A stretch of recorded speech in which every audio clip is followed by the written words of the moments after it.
Welcome to another edition of Sun News Today. I'm Chris LaGrand, where we're coming to you from Stanford University here in Palo Alto, California. This is one of the most prestigious universities, and students come from all over the world to be educated here.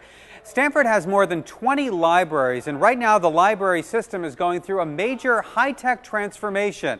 And thanks to technology developed in part by Sun Microsystems, Stanford is building the library of the future. Stanford's libraries are starting a new chapter in the way they operate. The university's traditional library services are branching out and becoming more high-tech, meaning students, teachers, and the general public will have access to millions of books any time of the day or night. Stanford is in the process of building its first digital library, and it's on track to become one of the largest online repositories in the world.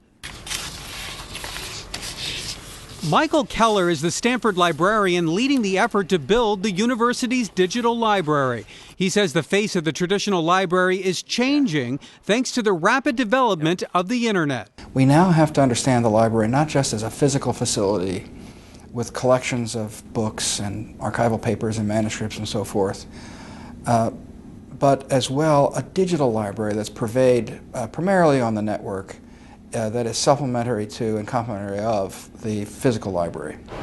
Over the years, Stanford's libraries have amassed a collection totaling more than 8 million volumes, and it continues to grow at a rate of roughly 110,000 per year. Part of the university's collection includes many historic books and manuscripts from many well-known authors.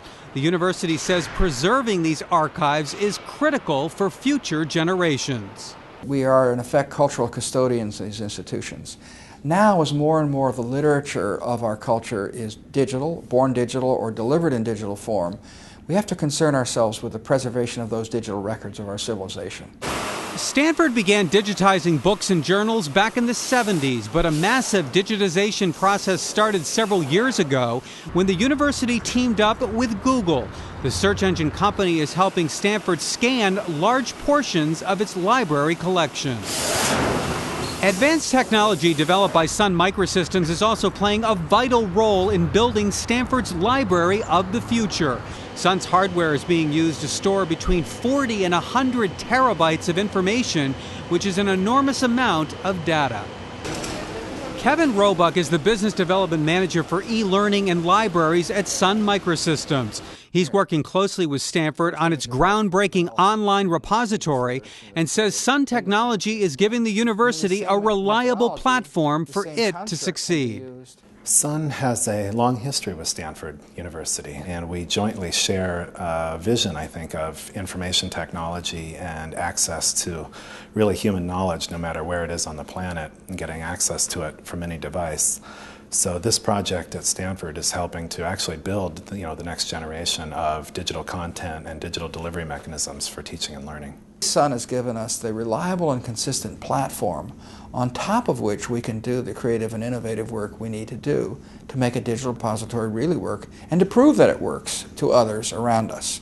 So the Sun contribution to this is very significant. We put in a new color skin right down here in the bottom. You can just flip between kind of the Sun's original. partner Groxis is also helping Stanford when it comes to searching for items in the digital library. The company developed a visualization interface called Grokr, which can retrieve information from multiple digital libraries and present them in visual form.